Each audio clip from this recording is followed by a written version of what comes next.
we've seen a big change in that more recently, which has been refreshing, that it's actually more helpful to know that your therapist is a human who struggles. So that was also, I think, part of the kind of motivation to write this the way that we did. Yeah. And Mikhaila, I don't know if you know this, but you and your whole stories in the book. It was very personal. It's about your all the details. Because we have our client stories in there. So you're the last one. But if you get to the end, let me just tell your audience right now, it's Mikhaila, it's you.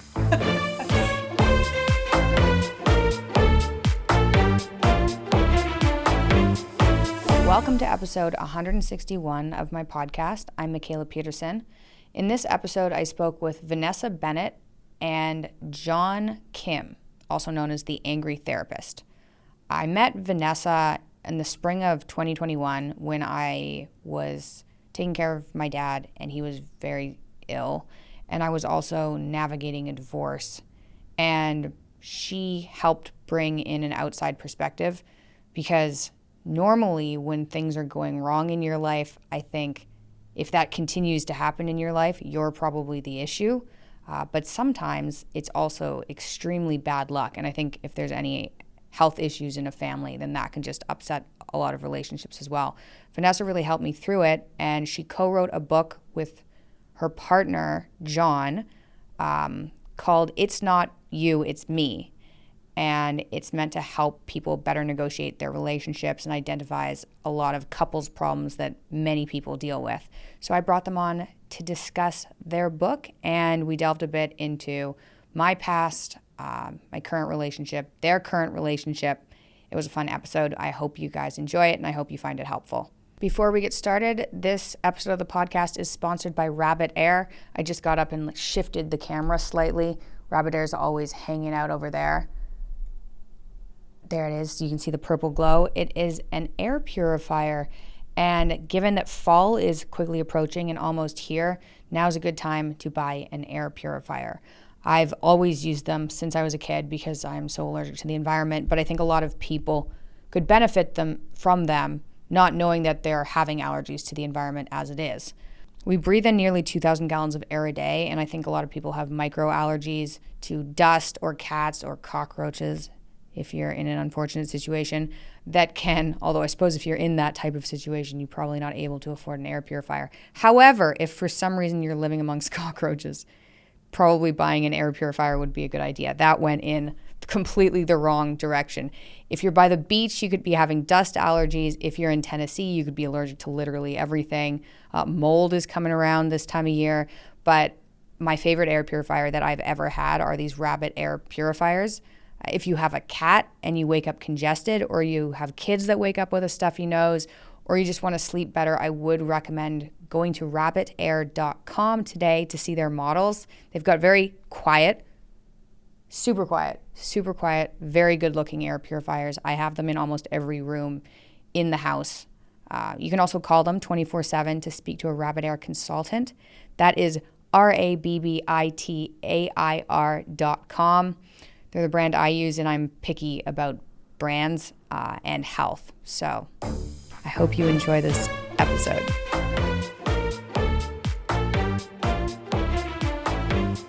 Vanessa and John, welcome to my podcast. Thank you for having us. I've actually been following you, John, on Instagram for quite a while, the Angry Therapist. I don't know why, but it probably maybe 2 or maybe 3 years. Wow, I didn't know that. Mm-hmm. Well, you got a good Instagram. Yeah, I hope I'm not disappointing. I was waiting for you to say something like, I'm sorry. There are no refunds. No, it's good. Before we get started, I guess, can both of you give a brief background about who you guys are and what you do? Vanessa, you can start. Yeah, so my name is Vanessa Bennett. I'm a licensed therapist out of Los Angeles, California. I am an author as of late, was a writer before that, but now officially an author. I am a mama to a 2.5-year-old, and I do all the things. So content creator, I run retreats, work with corporations to help them bring mindfulness and wellness into their spaces. I kind of have my hands in a lot of pots, but really working on relationships and specifically on healing from codependent tendencies in relationships. I'm just a crazy Korean dude that meets people at coffee shops on his motorcycle, who who started that actually after divorce. So like 12 years ago. And I started on Tumblr, and that was that was a long time ago. So yeah, licensed therapist, author, relationship dating coach, I guess. A lot of books under your belt. Yeah, a few. Yeah. So do you help mostly men, or do you help men and women? I mostly women, actually, just because it's changing now, but because I started this talking about heartbreak and love and relationships, I think it drew a lot more women than men. Yeah. Yeah. It's changing Yeah. a little bit more now. Yeah, now right? it's pretty even. Now it's like 50-50. Yeah, it's been interesting, the increase in men wanting to and seeking out this kind of journey, I think. Once I Interesting. started posting about motorcycles and fitness and Mhm. growing my hair out, I think I got some more men to follow me. That's the It way to worked. go. Yeah. Motorcycles. Okay, so Vanessa, I know you, just to give a brief background. I've had like a number of therapists throughout my life, and most of them have gone terribly wrong. And then you actually helped me out when my dad was extremely ill, and I was like navigating a separation, which ended up being a divorce. And you were extremely helpful, because I think from my background of being chronically ill probably played a role, but Mhm. I had codependent issues that I didn't know how to navigate. So I had a difficult time knowing when to say no and not feel guilty about it. And I'm much, much better at it now. And I'm also much better since my family's healthier and I'm not around as many people that weren't good for me. That's obviously helped a lot. But that's the background from how you and I know each other. I think I reached out over Instagram when I was like, I need an outside person to Mhm. tell me if the problems in my life, if I'm causing them, because if I'm causing them, I need to stop causing them. Yeah. And I think I wasn't causing a lot of them. So which was nice as well, I guess, maybe.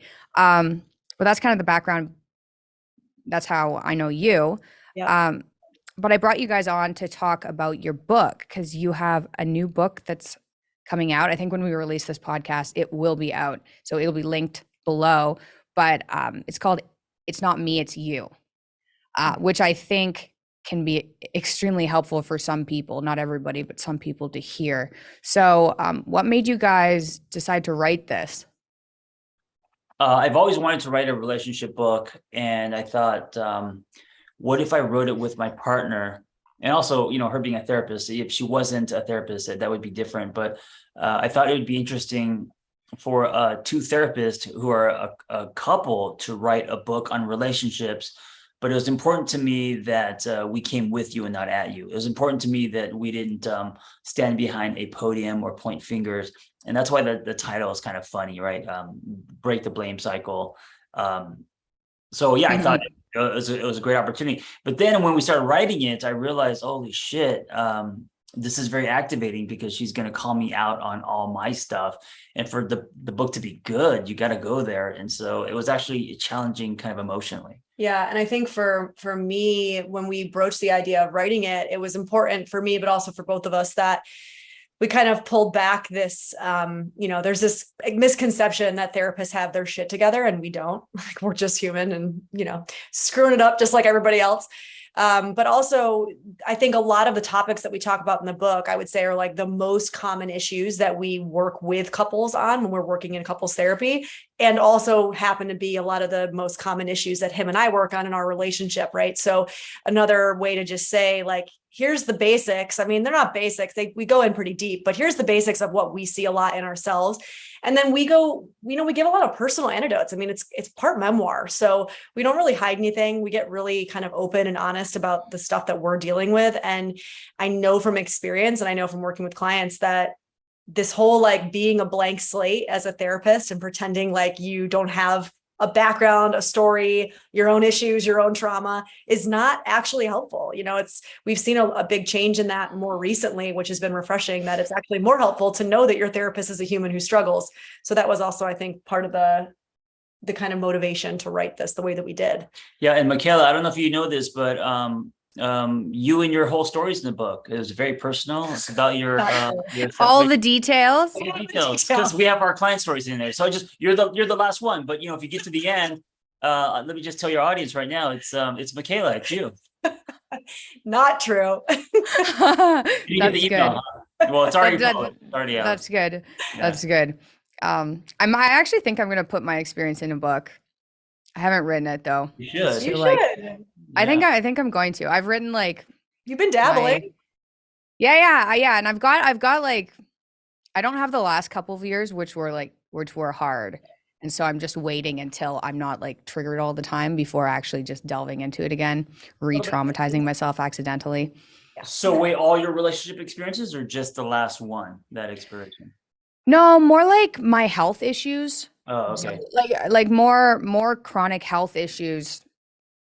That was like the most traumatizing thing. And then the last couple of years it was like my dad being chronically ill, my mom, and I think it's probably going to be mostly about that when I'm feeling good and ready. I kind of want to just get it out though. Do you guys feel any relief getting it out? Or was it more like this is going to help a lot of people?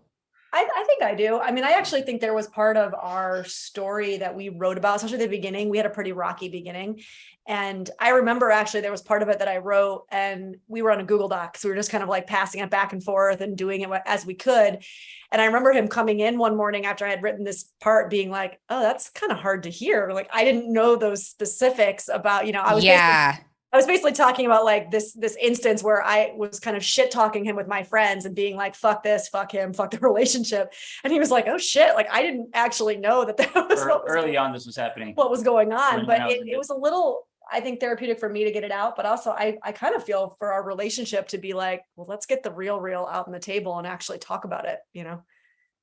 And also as a writer and a, / artist, no art is good unless it's honest, right? Yeah. It's like, it's the inner conflict between, okay, I want this to be good and I want it to resonate. And in order to do that, I have to show myself or be honest. That's also going to impact Vanessa. We're going to have opinions about it. So it was a little bit complicated in that way because all my other books I wrote by myself. So it's juicy. And the audiobook is both of us, hitting the ball back and forth and talking our parts. So it feels almost like a podcast. Yeah. But for you, I almost feel that's cool. It's one or the other. It's like writing it when you're still close to it is either going to be amazing. And that's actually going to be like the fuel to make it amazing, or it's going to be a little too much. And I guess that's just going to have to be something you like navigate, dip in, dip out, dip in, dip out. Yeah. And also writing is rewriting. So I would write it now while it's Like fresh. Just like a bad copy. I have like journal entries. I've got journal. I wrote throughout like the entire experience. So I've got it all written down. Yeah. This is the detailed version now. I like writing is rewriting. That's a really good way to look at it. Yeah, it just depends on when you stop. It's like, I think writing a book is like having a baby. Not that I've had a baby, but you have this idea.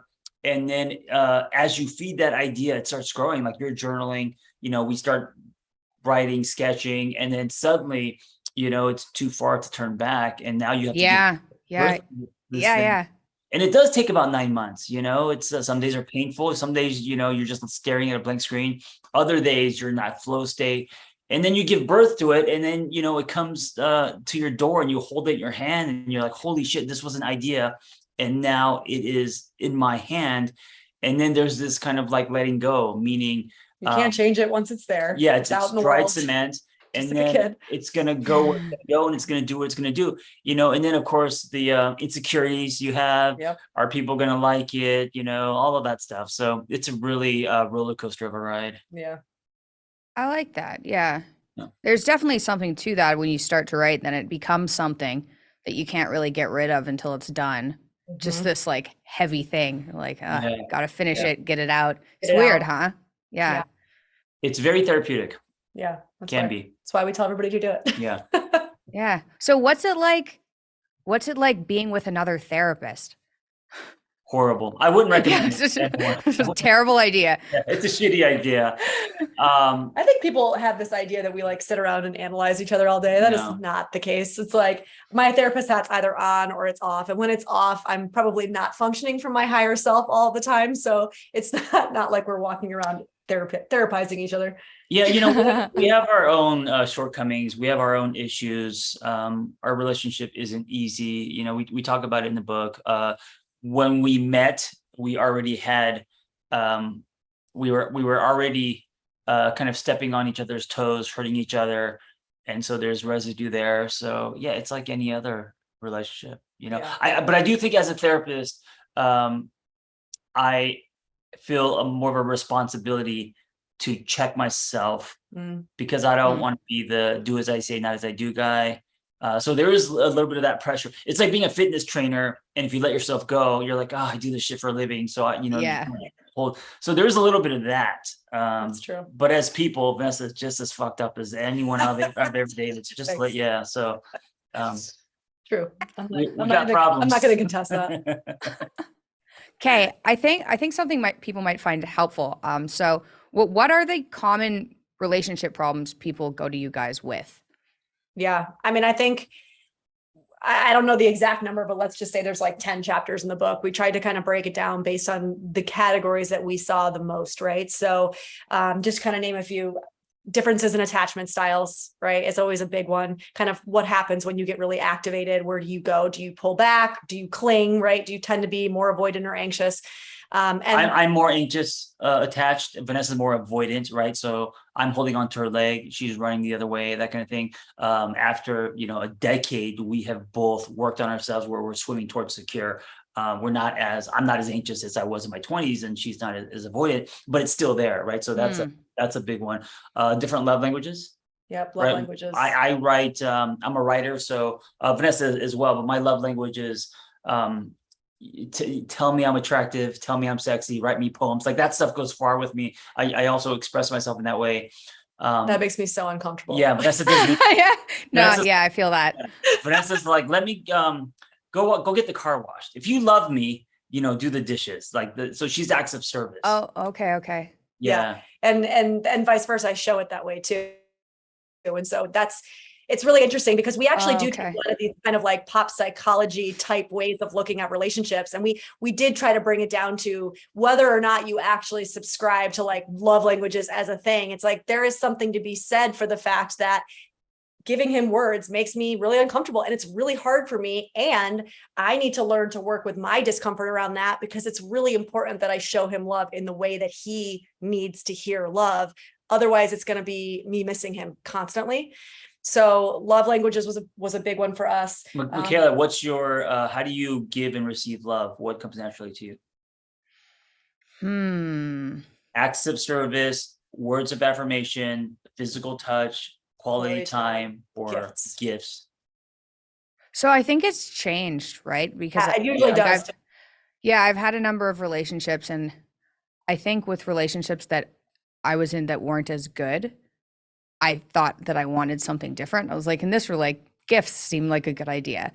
But then being in, like, I'm very happy where I'm at now. And so like touch is like, I'm way more interested in that than I have been like ever before. And I was like, oh, I thought I just wasn't into that, but no, I was just with the wrong people. Yeah. And so I would say probably words of affirmation. I don't know. Do you know why people have different? So there is a theory. So more recently, so the guy who wrote the original love languages book, Gary Chapman, it wasn't like a research study. He really just pulled this based on his experience in his own practice. But they've started to actually do some research around this theory. And one of the things I find really interesting is that they're starting to be able to correlate what you feel like your love language is, as in how you receive love. For most people, you can attribute it to what you did not get when you were. Okay, cool. Yeah, I didn't get I've heard that. And so that to me like blew my mind when I heard that, because I was like, not only does that make sense for me, but I can see how that's really helpful for a client to understand that, right?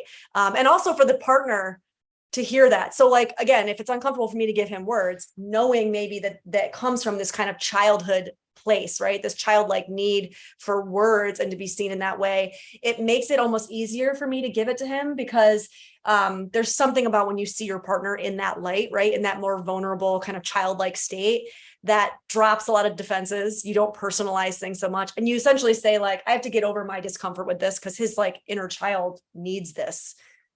My mom made my bed, but rarely said I love you. Yeah. You didn't like like I get that. I think it was similar in my family, like my family. And I think there were like downsides and benefits from that. I know for my dad, it was like he held me to a really high, yeah, like extremely high expectations.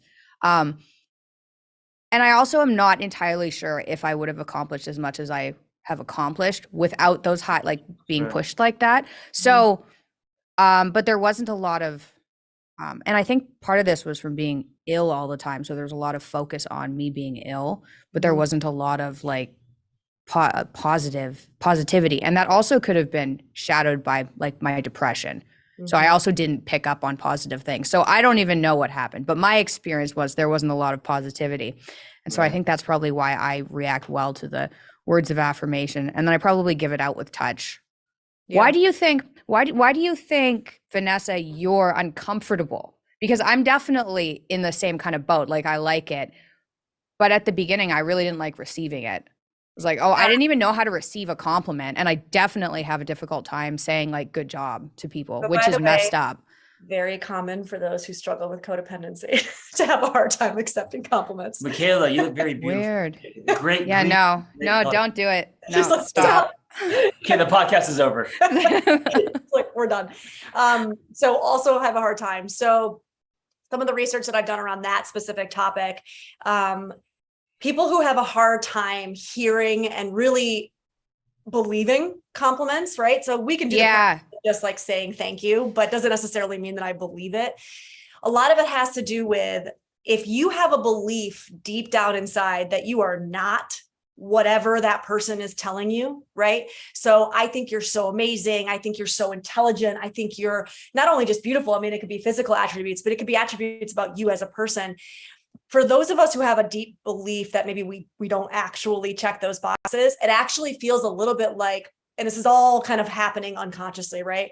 It's this belief that we're somehow being fraudulent by accepting that compliment, which is very uncomfortable. And so we'd rather deflect and dismiss it because we actually truly don't believe what you're saying deep down inside, right? So it feels like we're not being honest.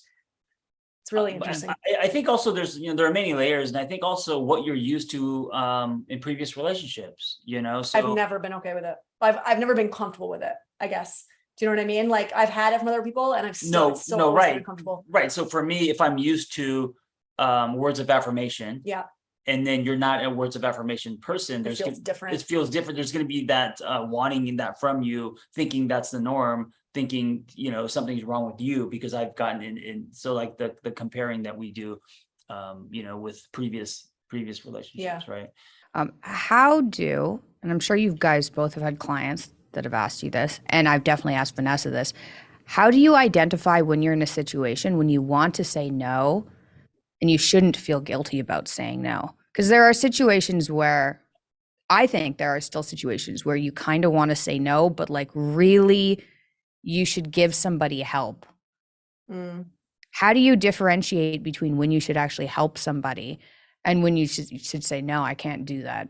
I need to focus on me, which sounds selfish, but like it's not selfish if you're taking care of yourself, which is taking care of your family, which is going to make the relationship better in general, right? But how do you tell the difference?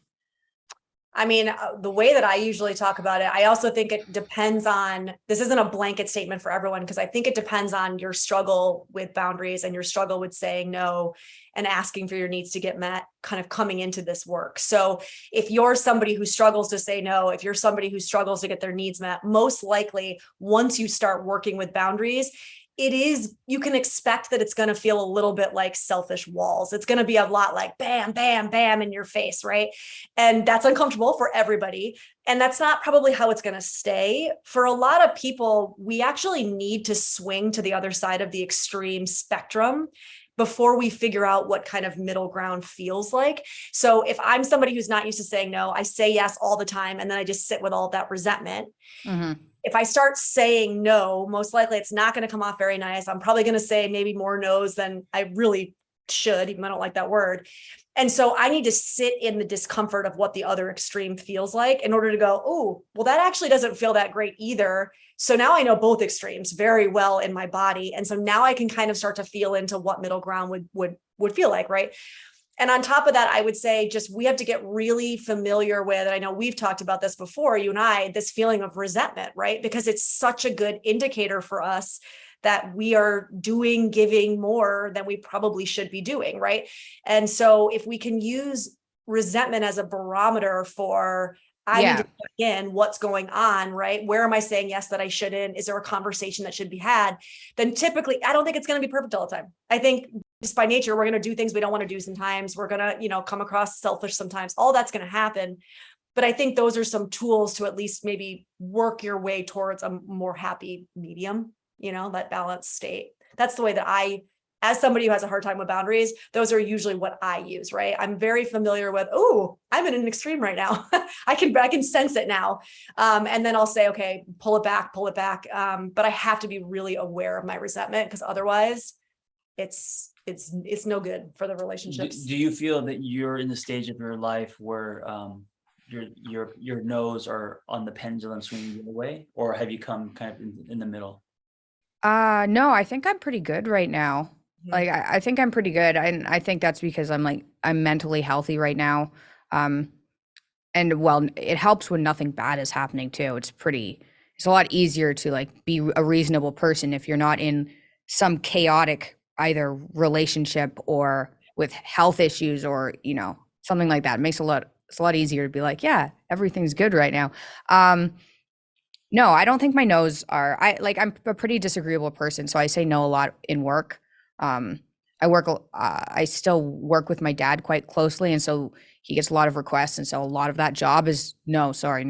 So that helped me get good. I think that helped me get good at saying no quite quickly. So no, I think I'm doing pretty well. Or via Pardon? email than it is to your partner. Yeah. In regards, so my partner, my husband, he's unbelievably disagreeable and he's really emotionally stable. So if I say no to him, he just doesn't care at all, which made it so much easier because, I think part of what happens to people is they don't want to say no because they don't want to hurt the other person's feelings. And every time they're kind of saying no and the other person's freaking out, they're like, oh, okay.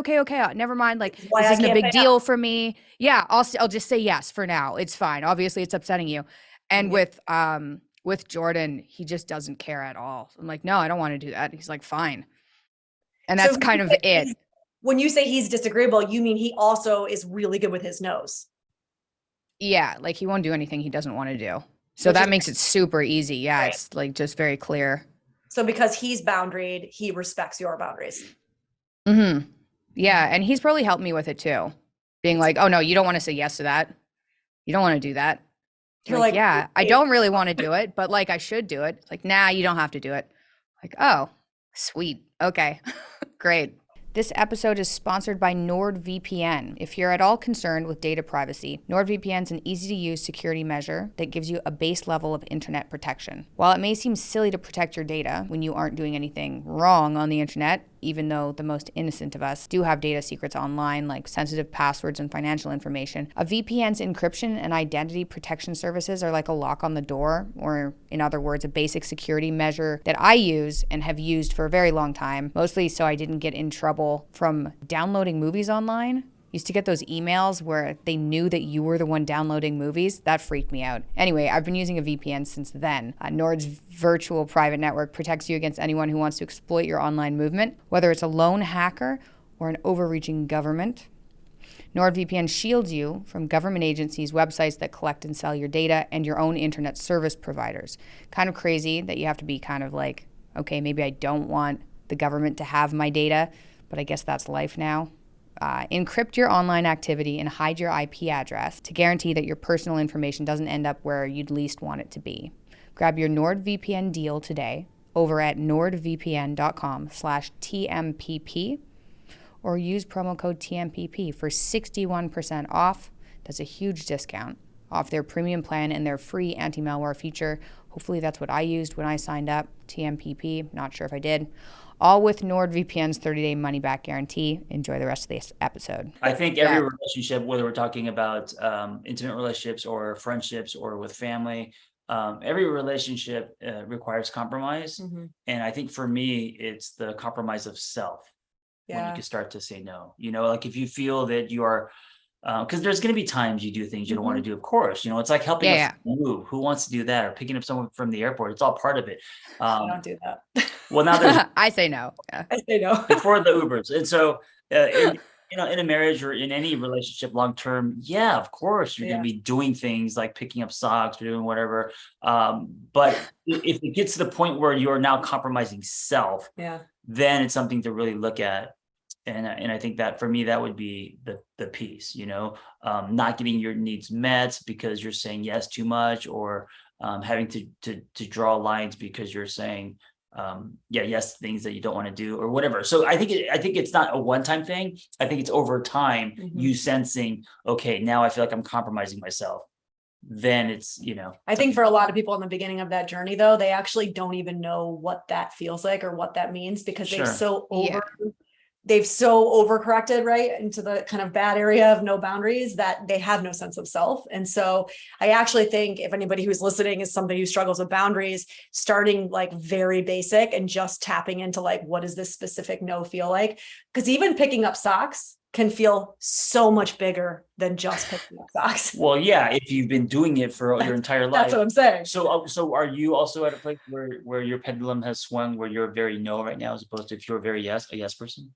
I think I was. I think I'm in the state right now where I'm finding my way to middle. Yeah. I think it depends on the person, the type of no, right? It's all circumstantial, but with intimate relationships, I think I'm edging towards middle. So when you met me 5 years ago, you were more of a yes person. Yes. And then you swing to the no person. Yes. And now you're coming back. Now I'm working my way. So do you know when you'll be in the middle? Maybe in a week?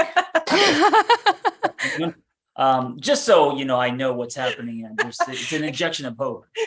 I can't promise anything. Because I take no's crush me. I think sometimes I take, so rejection for me is hard.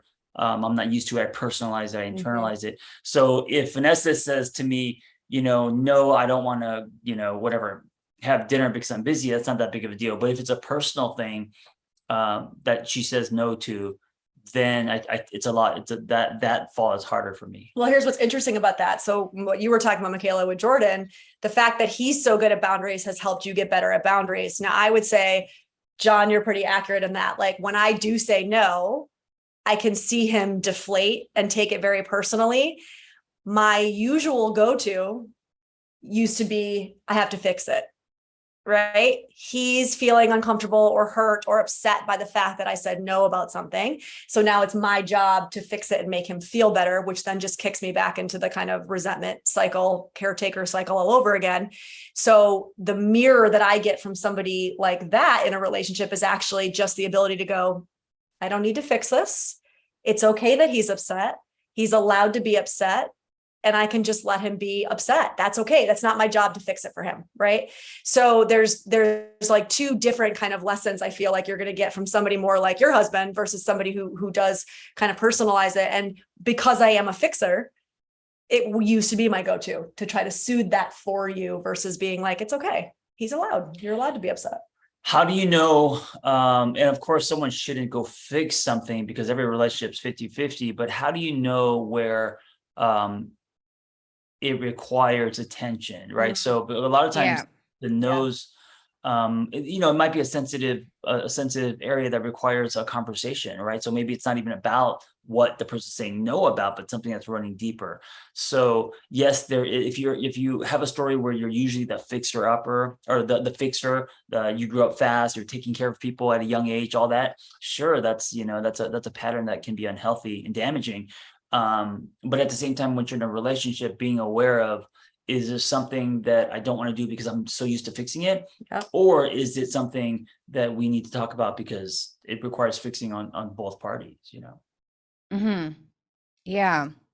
That's interesting. Right now, I would say that it's in this specific example. So if we're just using you and I as an example, in this specific instance, if I'm usually the fixer and I'm working on, it's not my responsibility to fix this for you, right? Or self-soothe you or whatever. In this instance, I would say it would be your responsibility to come to me and say, can we talk about this no and why it's bothering me? not my responsibility to say, hey, I sense that you're upset by my no. Sure. So not chasing after me. Yes. Right. Yeah. But also not avoiding the conversation. Right. I think we just I like that. Yeah. Yeah. I like that. Relationships are hard. It's very abstract. Yeah. Yeah, no, it is super abstract. I'd say I think with like my experience with Jordan, if we get into an argument, I would say generally if he's upset because of like who he is, he doesn't get upset. If Mm. he's upset, then I'm like, okay, we need to talk about this. So it's I think at the moment anyway, I have it pretty easy because it's like it's pretty cut and dry. And then it's like, oh, if there's a problem, it's probably something that needs to be addressed. Mm. But I don't know. It's new. We've known Are each you other the for one a that's- year. We'll Are see. you the one that's bringing it to him and saying like, there's a problem we should talk about, or does he come to you, or both? No, I think probably both. I still have a tendency to like if I'm in an argument and I can feel myself getting angry. I think because I had like years and years of arguing that I just like I'm probably avoidant. He's mentioned something about being avoidant. I'm Yeah. like, oh, this is getting into a fight. Nah. Like, Yeah. and then I move into Shut like down. I don't even get upset first. I don't even know if I get angry, right? Yeah. I just go numb. Like something's like walls go up and I'm like, no, I'm not even doing this at all. But that I seem to get over that quite quickly. So I'm like, oh, I'm not feeling anything. Am I feeling angry? Actually, you taught me this. You're like, yeah, you're like, what are your emotions? You said something this, I was like, I don't know, like angry, sad. You were kind of like, yeah, like a 3-year-old. Like, is there any background to Happy, those mad, emotions? glad, sad. Yeah. I was like, well, I'm not sure. So then, yeah, I'm like an emotion wheel. Like, what are you actually feeling? So I probably still use that where I'm like, I'm feeling numb. I'm feeling angry. I'm like, angry's covering something though. Like angry isn't the emotion. And I Mhm. get angry instead of feeling sad all the time. Like, Yeah. I don't want to feel sad and hurt and like weak. I'll Yeah. feel angry. It's like a positive emotion. It's much more pleasant than feeling sad and crushed. Or so we've been taught that it's a positive emotion. Yes. Or Right? so we've been taught. Society has told us that anger is safe and healthy because sadness is weak, right? Because that's what we've been told. Or It that feels weak though. It hurts. It hurts, and anger doesn't like hurt like that. Mm. I Well, mean, anger is also a very motivating emotion, yeah, right? yeah. So it can be something that moves you into action. And so feeling like you have action can feel much more empowering than feeling like, oh, I'm just sitting in sadness, which feels the opposite, right? It feels like almost disempowering. Yeah. And I don't know if society labels anger as Better. yeah, usually people think anger is a bad thing. And sometimes anger can be healthy if you don't allow yourself to be angry. Mm, You know, as long as you're not Yeah. destructive. right. Healthy rage. Yeah. Versus- So anger, I think, can be and I'm not just saying this because I call myself the angry therapist, but anger isn't always bad. Justified. Anger can be a good thing. Yeah. If anger is something that you default to, then yes, that can be bad. And you have a temper, and you're short to if you're like rageful. But if Or you hide behind it, like Mikhaila was saying, right? Like Yeah. I just go there and I stay there because that Yeah. feels better, as long as it's not like the hiding behind. But if you don't allow yourself to be angry and you hold things down and that's your pattern, then being angry Yeah. may be the prescription. Right. Yeah, I get that. Do you think that's more the case with men, or do you think that's across the board? Like I can say like men who Yeah, there are a lot of angry men. I mean, I was one of them. I mean, in my 20s, I was angry and reactive. Because I think for men, we don't have a lot of, like we were saying, the 3-year-old, Mhm. for men, we have the primary colors of feelings. It's like we're That's all you're angry, yeah. we're sad, we're horny, Yeah. or, we're very kind of like quote unquote basic in that way. But why though? Because that's not how you're born. No, That's because how we you're don't, raised. I shouldn't say we, because I don't want to generalize this, but I think men don't drop into their body and allow themselves to feel Mhm. because we fix things, or we're logical, or we don't allow ourselves to feel. So anger becomes a common default. But that I to would pain say or hurt or you're raised that way, right? So the research shows that the brains of males and females are not actually that different at all. Especially the emotional areas, right? Like the amygdala and all the places in the brain that we feel emotion. That's a socialized thing. So men are socialized to be able to tap into anger as like, that's the safe emotion. So men aren't labeled bad or wrong for showing anger and aggression and all the good things that come from that, right? Oh, he's such a go-getter. He's such a, he's successful at work because he channels that kind of anger and rage. Obviously with women, it's the opposite, right? Nobody wants to be the angry, the bitch, or all the words that we have for women when they're angry. We don't have those same kind of words for men when they're angry, right? So I think there's really interesting turn right now where I think men and women both are coming to the table saying, how can we feel more than just what we've been told we're allowed to feel, right? And it's creating a really interesting dialogue, especially like in heteronormative couples, where we get to say, like, let's rewrite our rules, let's get out of these boxes that we've kind of been put in. Yeah. I think me growing up, I definitely probably ended up with more of a male, and I've taken personality tests and I am fairly disagreeable, but I think I ended up with more of a like masculine personality, and it's been helpful for me to try and work on the more feminine part that I just didn't like, that I viewed in a negative way, right? And I do think that was mainly from being chronically ill, and I used a lot of anger to channel my way through that, because it was like, if I just felt like I was like death all the time, and there's no fix, then it's like, okay, well, you just have to like be strong and get through it. There's no like feeling that if you're just going to be chronically ill forever. But then since I got healthy, I think it's been difficult for me to be like, to feel things more, because it is kind of uncomfortable. Like just being angry when things are hard is easier.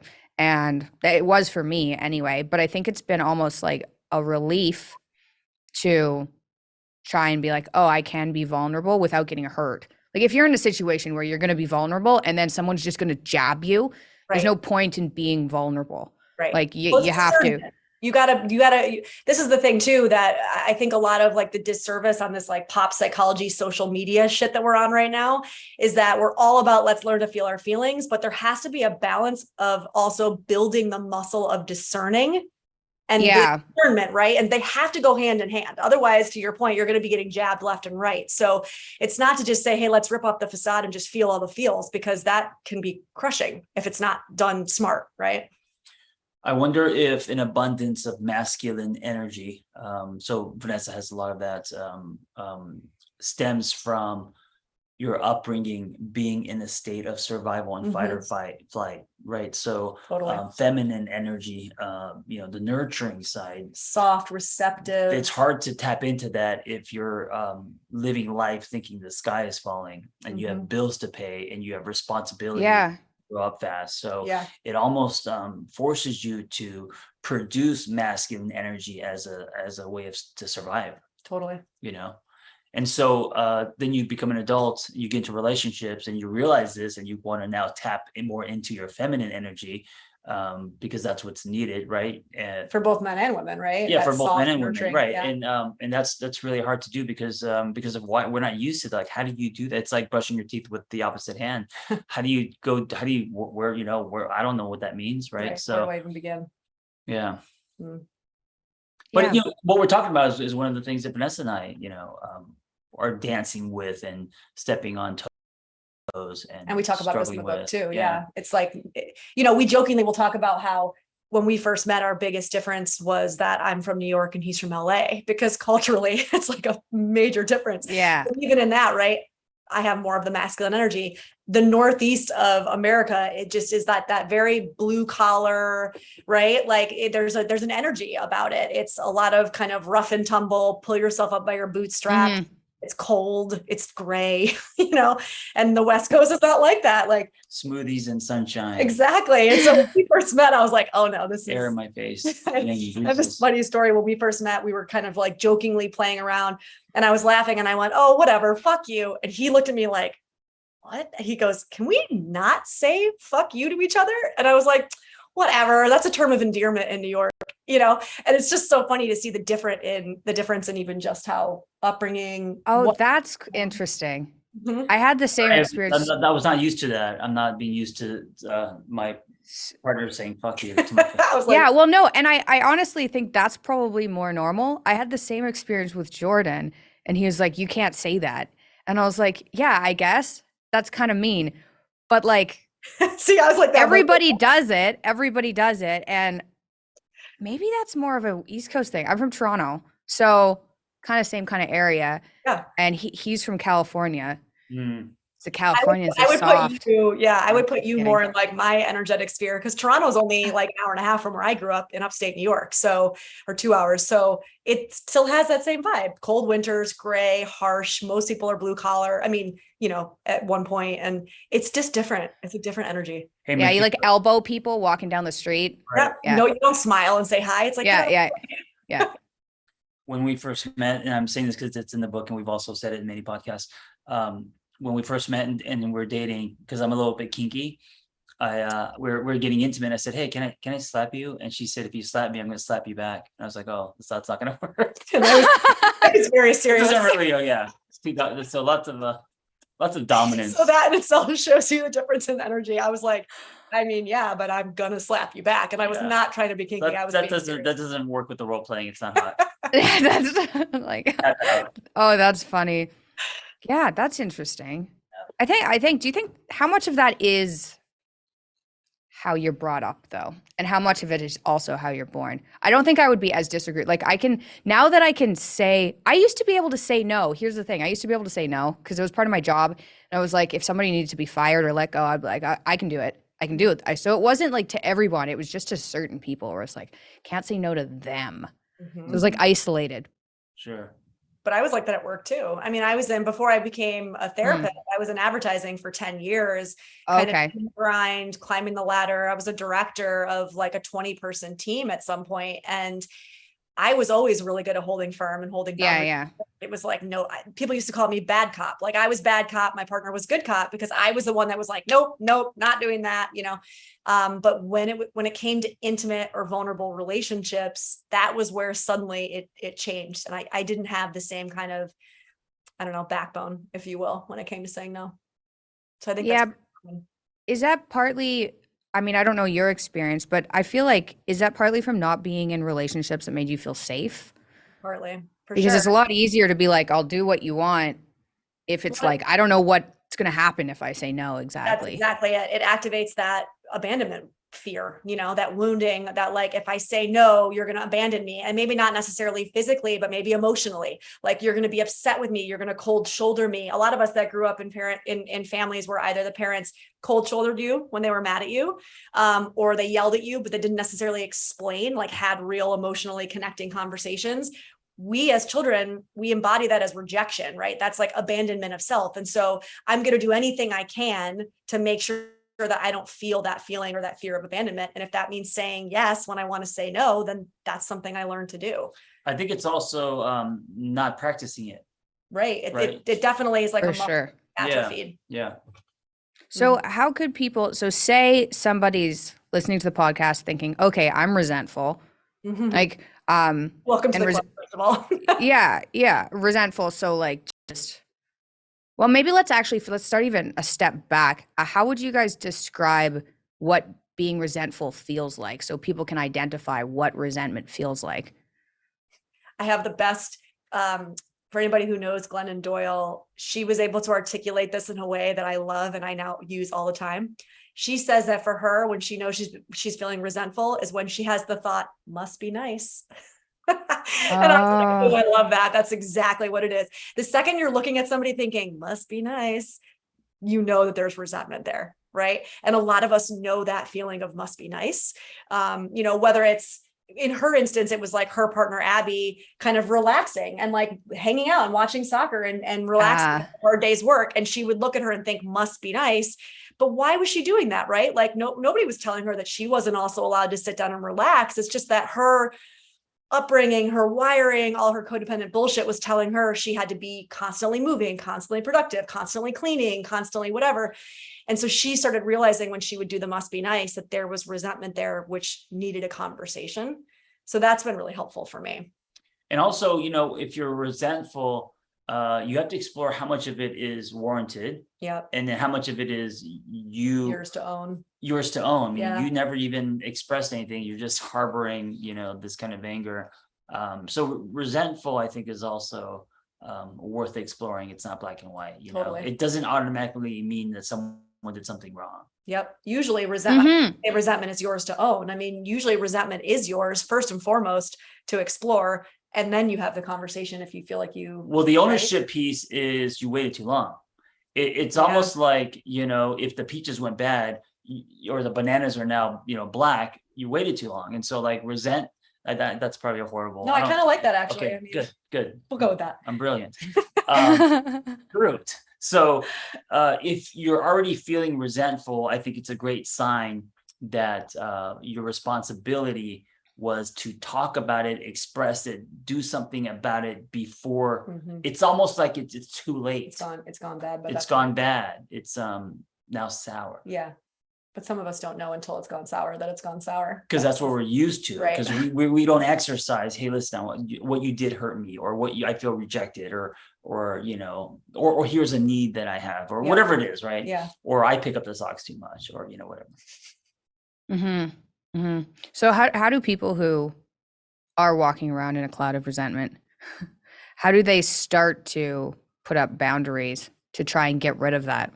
What's like the first step? Especially if you've been stuck in it for like 5 years. Yeah. Like, oh no, I haven't mentioned that I don't like this for 5 years. Like, what do I do? Hey, should have said something. About boundaries. I think it's about bridges. I think if you feel that you have anger and resentment, it's a sign that you need to do something about it. And maybe starting with the therapist or a coach, but ultimately talking to your partner and expressing the anger. You know, I have actually a real life example. My ex-wife, who we like after 10 years actually sat down at a Korean barbecue, you know, just had an amicable chat and we hugged. It's the kind of hug where it's like, I'll probably never see you again, but have a great life. Right. It was that kind of like hug, understanding. I thought all was forgiven. And then months later, I got an email and oh my God. I mean, some of the stuff she said, it just blew me away, which meant she was still carrying resentment and anger. And I was thinking to myself, how come you didn't tell me, even at the Korean barbecue, that you were still mad about things? You're still mad, you know? And so, the banana went black. I feel like you have a responsibility to start telling the people that you're resentful toward why. And, you know, and also not just blaming, because that's not going to work, right? You don't just say, you know, you did this and now you I'm did resentful. this. And I've been picking up your socks for 10 years and I mean, maybe you do that to your therapist, right? To get that. And then you go to your husband, dad, friend, whatever, say, hey, listen, here's what I feel. And if they're able to hold that space for you, which is the big key. Yeah. And then many are not, right? Many will blame you back. But if they are able to hold that space for you, and that's why it's important to come in not hot or defensive, right? You can come at your therapist like that and then come in more of a, hey, listen, I care about this relationship. And this is why I'm telling you, man, I still feel some resentment for this or what happened. And if they're able to hold that, then the resentment starts to dissolve. If they're not able to hold it, the resentment just compounds, really. Either compounds or it's like, fuck, I shouldn't have even said this. Look, they're not even listening to me. So you do have to trust your judgment as well. So it's complicated. Yeah. This is the discernment piece. And also too, I mean, so many times in therapy, I'll say to people, but you're not saying it to them for a potential outcome, because you're actually not expressing your resentment. I get the idea that you are, but you're not actually expressing the resentment for any specific outcome other than practicing communicating what's going on for you. How the other person responds is actually not, that has something to do with you. It doesn't concern, that's on them. That's their thing, based on their stuff, based on their history, their lack of communication skills, whatever it is. But how they communicate back to you is just information for you about their capacity and their willingness to meet you. And then you get to do with that information what you will, but it's not your responsibility, and it's not your, it's not your responsibility. It's like your responsibility is to you, right? Not to them in a way. But probably don't start with saying, hey, here are the 50 things I've written down that I'm resentful about that you have to fix. Yeah, exactly. Yeah, because you're welcome. Yeah. Right. One of the things we talk about in the book is coming with your partner, not at or around. And so something that I carry will help me. So saying here are the 50 things that you did wrong is coming at someone, right? That's a point of finger. Yeah. Saying nothing is going around someone, right? So to do life with someone means, hey, listen, here's how I feel. I'm not blaming you. I'm saying this because I want our relationship to grow. I'm showing myself. Can you hold that for me? And my part to own in this, if we're saying socks, for example, my part to own in this is that I should have told you 5 years ago that picking up your dirty socks every day makes me feel like you don't value my time. I own that. I should have said that 5 years ago, and that's my part to own. And most of the time, if you come in with a component that is yours, that's also a really good way to kind of take that finger pointing out of it, because you're not putting all the blame on them. You do have a responsibility to own something in that. Owning is hard. It's very So hard. very adulting, and blaming is easy. Our book is all about breaking the blame cycle. Yeah. And in order to break the blame cycle, two people have to own whatever is their part. Usually one person does and the other person doesn't. And then it doesn't work. And then you just argue. Yeah. Yeah. And then I think sideways. potentially coming in with a solution too, saying, hey, I should have said something 5 years ago, and instead I've just been getting angrier and angrier. But I really don't like cleaning up after you, right?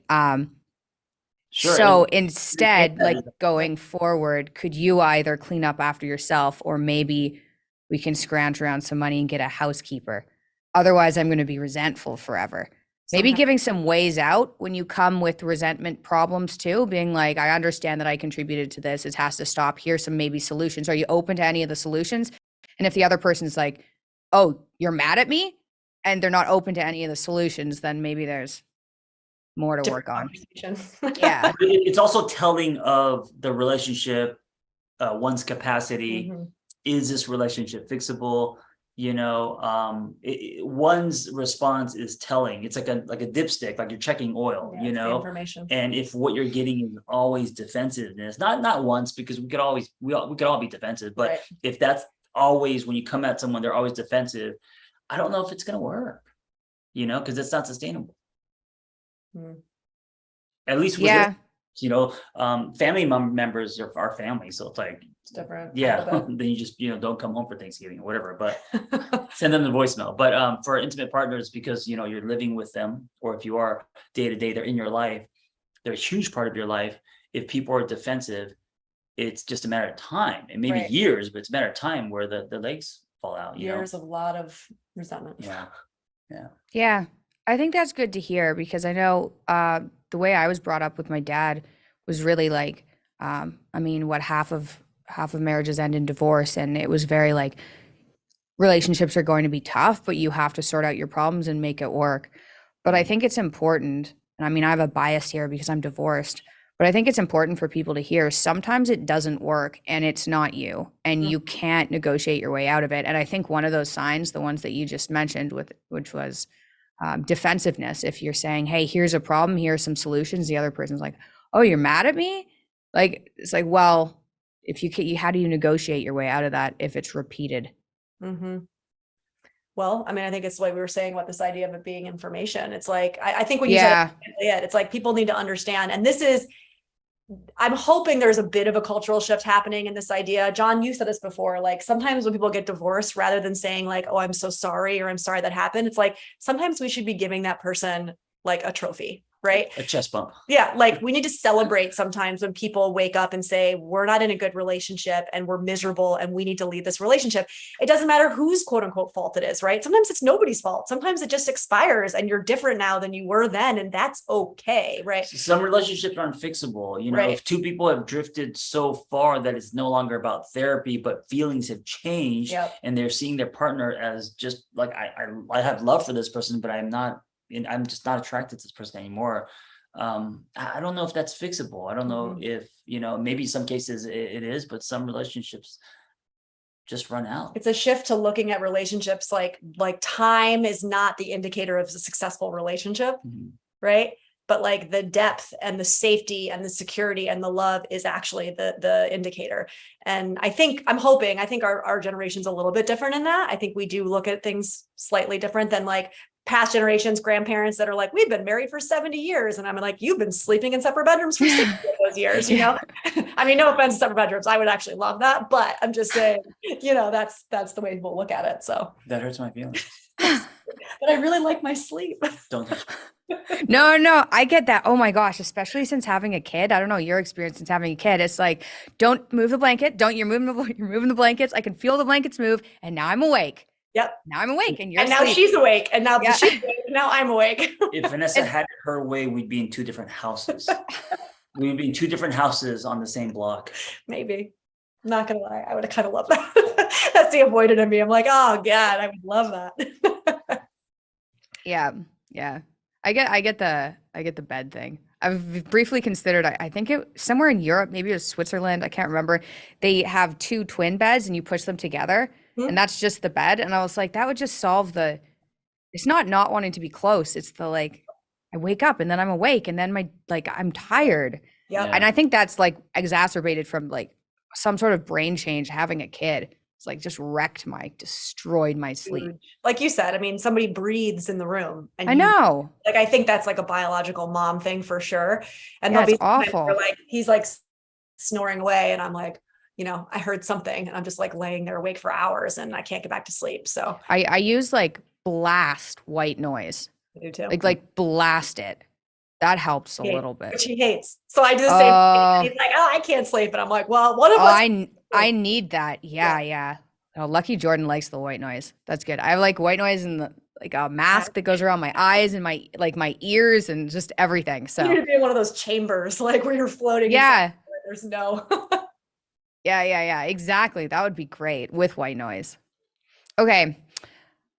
I want to ask a little bit more about your book. I had a list of questions, but I didn't really get to any of them. But I think we covered I think we covered a lot about I think one thing that I really was missing was when do you say no and and I grew up with people who were pretty aware of the need to negotiate. Like you can't be resentful. I've known that since I was like tiny. It was like, you can't be resentful. This is what resentment feels like. Don't do things that make you resentful. But then there was that on one hand and also like, but you have to do these things. And I was like, well, now I don't know what to do. But you know, hopefully people who listen to this podcast will have learned something. Hopefully. What was the most, I can't imagine writing a book with somebody else because I've spent way too long writing the book that I will eventually publish. Like I've been writing off and on for 12 years and I can't imagine and it's like my baby, like you said, Right. like, how did you guys like negotiate what was important to put into the book? Was that hard? Yeah, I think you have to, you're writing through the lens of what you're creating is bigger than you. I mean, it's like having a child again, right? So I have to let go of the fact that I own this book, that it's my, and Vanessa does as well. So we're creating something that is a collaboration, right? So, you know, even if you're in a band, right? If you guys don't agree, the music's not going to be good. So, it's a lot of, okay, there are some, you know, pick your battles. And if you feel strongly about something, that you should definitely express it again, so you don't have resentment. But at the end of the day, this thing that you're creating is bigger than you. So when you are co-authoring with someone, you have to respect the other person as an artist as well. I think the good thing about this kind of book, you know, this nonfiction kind of self-betterment realm, it's probably easier than say if we co-wrote like a fiction book, is that I think it's pretty easy for us to say, here's again, to use kind of the arbitrary number 10, here's the 10 things that we know for certain our couples that we work with struggle with. And then we also know for certain we struggle with, right? And there were some, I think, that probably got chopped onto the cutting room floor, or whatever they say, you know, or things that maybe he brought that I hadn't thought of. But for the most part, the bulk of them, it was like, and I hate to say this to anybody listening, but like, you're not that unique. Like we all struggle with this shit. You know what I mean? I find solace in that. Somebody else might not. Yeah, but it's great. It really was that simple. Like, here's the shit we all struggle with. And it's really important that we touch on all of these. And then it really just became like, how do we touch on them? You know, whose part is what and who gets to go into it more. But that part felt fluid because it really was like, oh, we have a whole chapter on codependency. Well, codependency is my jam. So it felt appropriate that was kind of like the angle that I went through, so that part played itself out. But yeah, it felt very much like this is the everyman's guide to couples because it's what we see all the time. Yeah. And your book's very different because it's a memoir. It's a very memoir. personal. Yeah. So Yeah. you're not going to be able to write that with someone else. No. Like someone's not going to be able to tell your story except you, right? Plus I would feel so like somebody's peeking behind a curtain, right? I almost feel like that would feel invasive if somebody was in your Google Doc while you were writing your memoir. Yeah, this part isn't exactly how it should go. I'm gonna just edit that part a little bit. Right. Okay. Well, I'm gonna link your book below.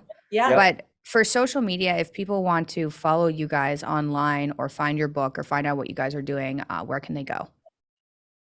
Mine's just at Being Your Therapist Across everything. across everything. He's easy. I'm kind of all over the place, but mostly Instagram and TikTok. So Instagram, I'm at Vanessa S. Bennett. And then TikTok, I'm at the Coda Yoda. And then you can get the book wide. Actually, September 6th is when it launches. So we're excited. Wow, congratulations. Well, for anyone listening, I would recommend reading this book. Vanessa was very helpful to me. And I think it's good for people, even if you've grown up in a stable family, I think it's probably a good read to make sure, especially if you're in a relationship and you're like, this could be better, there are things you're missing. Like, I think there are probably ways to either address that or to figure out if you actually shouldn't be in that relationship. Yeah. Because you shouldn't just be like hanging out, being unhappy. Yep. Yeah. I think the point of this too is it's like we couldn't cram this every detailed thing into one book. So this idea of it being kind of like the everyman's guide, it's not to minimize it, but it's to say you'll get a good read. And then if there's something that jumps out at you, then you'll have enough information to say, oh, I need to dig into that specific topic deeper, right? Like whether it's the over-functioning, under-functioning dance, whether it's, all these other things, desire types. We talk about different desire types. And then you can say, oh, that's cool. Yeah, I should research that more, and then it kind of gives you that like launch pad. Know what your partner's into before you ask if you could slap them. That's That's a tip at the end. That's great. Okay. Well, thank you both very much for coming on. It was nice to see you again. Yeah, you too. I appreciate you having us. Thank you for having us, and thank you for creating a dialogue about relationships. That's I think it's much needed in the world. Agreed.